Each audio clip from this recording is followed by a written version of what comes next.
કેમ છો દોસ્તો? Welcome back to my channel. હું છું જલ્પાશા અને તમે સાંભળી રહ્યા છો ગુજરાતી અવનવી કવિતાઓ. આજે હું તમારા માટે લઈને આવી છું એક નવી જ કવિતા જે આપણી લાઈફમાં ખૂબ જ ઇમ્પોર્ટન્સ ધરાવે છે.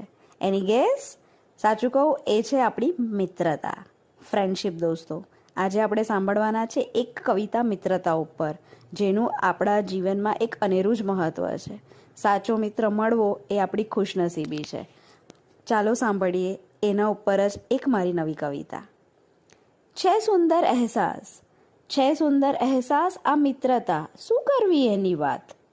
ના કોઈ લોહીનું સગપણ, ના કોઈ લોહીનું સગપણ, ના કોઈ ચિત્ર વિચિત્ર એની નાત. બસ આમ જ, બસ આમ જ ક્યાંક કોઈ રીતે થવાય બેડા અને મળાય. હાય હેલ્લો કહેતા, હાય હેલ્લો કહેતા ના પડે ખબર ક્યારે ઓતપ્રોત થવાય. એના સુખમાં સુખી, એના સુખમાં સુખી અને દુઃખમાં દુઃખી, એ જ તો એની વ્યાખ્યા.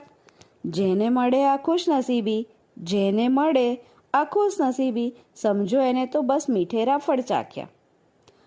હોય ગમના સાગરમાં ગરકાવ તમે, હોય ગમના સાગરમાં ગરકાવ તમે, અને જાય એ મંદિરે. રાખે બાધા, રાખે બાધા અને ના છોડે હાથ તમારો એ મત દરિયે.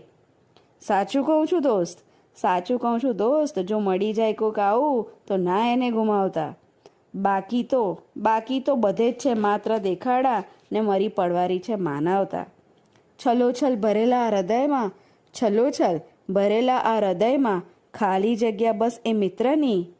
છે સંબંધ એવો, છે સંબંધ એવો કે શું કહું, નથી જરૂર, નથી જરૂર કોઈ મારે એના પુરાવાની.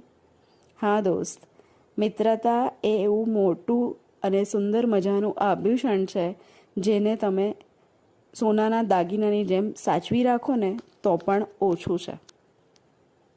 આવો જો દોસ્ત મળી જાય ને તો એને જિંદગીભર સાચવી રાખો, એની વેલ્યુ કરો. એ જ આપણા માટે સૌથી સારો રામબાણ બધી મુશ્કેલીઓનો ઉપાય છે. આશા રાખું છું તમને મારી કવિતા ગમી હશે. એને શેર કરો, લાઈક કરો અને સબસ્ક્રાઈબ કરો. વળી પાછી એક નવી કવિતા સાથે પાછી મળીશ. આવજો. ધન્યવાદ.